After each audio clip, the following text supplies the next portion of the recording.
And can you, by no drift of circumstance, get from him why he puts on this confusion, grating so harshly all his days of quiet with turbulent and dangerous lunacy? He does confess he feels himself distracted, but from what cause he will by no means speak. Nor do we find him forward to be sounded, but with a crafty madness keeps aloof when we would bring him on to some confession of his true state. Did he receive you well? Most like a gentleman, but with much forcing of his disposition. Negative question, but if our demands most free in his reply. Did you ask him any pastime? Madam, it so fell out that certain players we all brought on the way. Of these we told him, and that it seemed in him a kind of a joy to hear it. They are here about the court, and as I think, they have already ordered this night to play before him. 'Tis most true, and he beseeched me to entreat your majesties to hear and see the matter with all my heart, and it doth much content me to hear him so inclined. Good gentlemen, give him a further edge, and drive his purpose on to these delights. We shall, my lord. Sweet Gertrude, leave us too, for we have closely sent for Hamlet hither, that he, as 'twere by accident, may hear affront Ophelia. Her father and myself, lawful as files, will so bestow ourselves that, seeing unseen, we may of their encounter frankly judge, and gather by him, as he has behaved, if be the affliction of his love, or no, that thus he suffers from. I shall obey you. And for your part, Ophelia, I do wish that your good beauties be the happy cause of Hamlet's wildness. So shall I hope your virtues will bring him to his wonted way again. To both your honours, madam, I wish it may. Ophelia, walk you here. Gracious, so please you, we will bestow ourselves. Read on this book, that show of such an exercise may colour your loneliness. We are oft to blame in this. 'Tis too much proved that with devotion's visage and pious action, we do sugar o'er the devil himself. Oh, 'tis too true! How smart a lash that speech doth give my conscience. The harlot's cheek, beautied with plastering art, is not more ugly to the thing that helps it than is my deed to my most painted word. Oh, heavy burden. I hear him coming. Let's withdraw, my lord.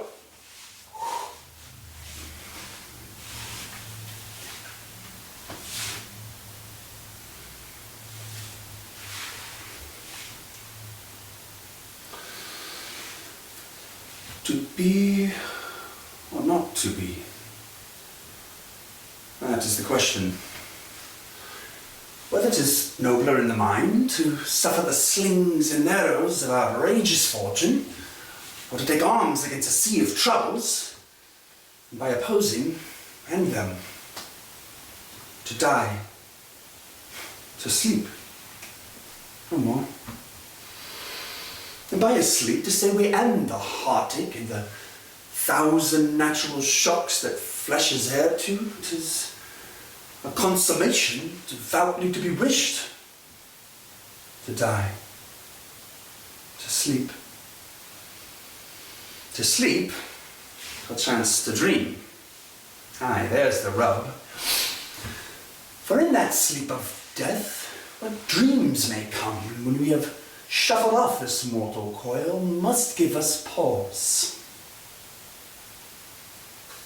There's the respect that makes calamity of so long life. For who would bear the whips and scorns of time, the oppressor's wrong, the proud man's contumely, the pangs of despised love, the law's delay, the insolence of office, and the spurns that patient merit of the unworthy takes, when he himself might his quietus make with a bare bodkin?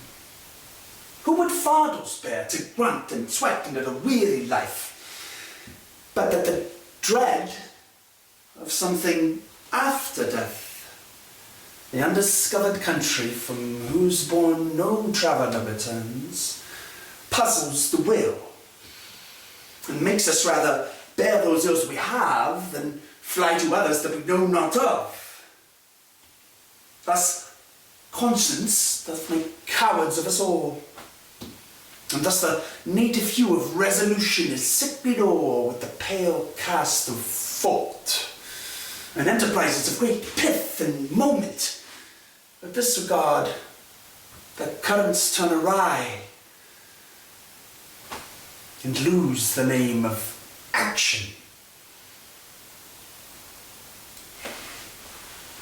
Soft you now, the fair Ophelia. Nymph, in thy orisons be all my sins remembered. Good my lord, how does your honour this many a day? I humbly thank you. Well. My lord, I have remembrances of yours that I have long and longed to re-deliver. I pray you now receive them.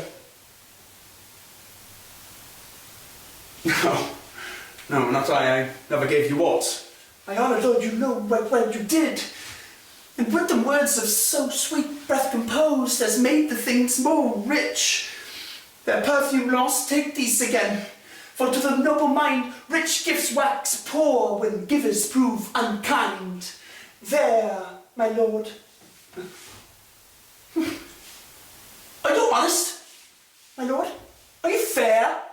What means your lordship? That if you be honest and fair, your honesty should admit no discourse to your beauty. Could beauty, my lord, have better commerce than with honesty? Aye, truly, for the power of beauty will soon transform honesty from what it is to a bawd, then the force of honesty can translate beauty into his likeness. This was sometime a paradox, but now the time gives it proof.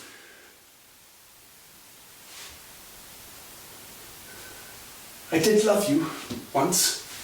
Indeed, my lord. You made me believe it so. You should not have believed me. For virtue cannot so inoculate our old stock, but we shall relish of it. I love you not. I was the more deceived. Get thee to a nunnery.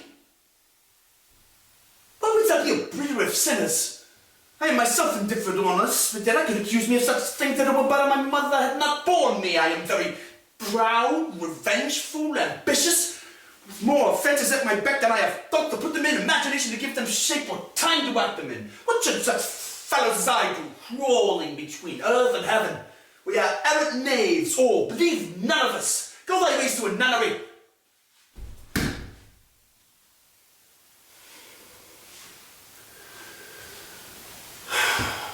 Where's your father?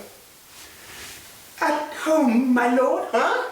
Well, let the door be shut upon him, that he may play the fool nowhere but in his own house. Farewell. Help you, servant. If thou dost marry, I'll give thee this plate for thy dowry. Be thou as chaste as ice, as pure as snow. Thou shalt not say calumny. Get thee to another. Go. Farewell. Or if thou wilt marry a fool, for wise men know well enough what monsters you make of them. To another go, and quickly too. Farewell. I will destroy him. I have heard of your paintings too well enough. God hath given you one face, and you paint yourselves another. You jeer, you amble and lift. You nickname God's creatures and make your wantonness your ignorance. Go to, I'm no more. It hath made me mad. I say, we will have no more marriages. Those that are married already, oh, but one shall live. The rest shall keep as they are. To a nunnery. Go!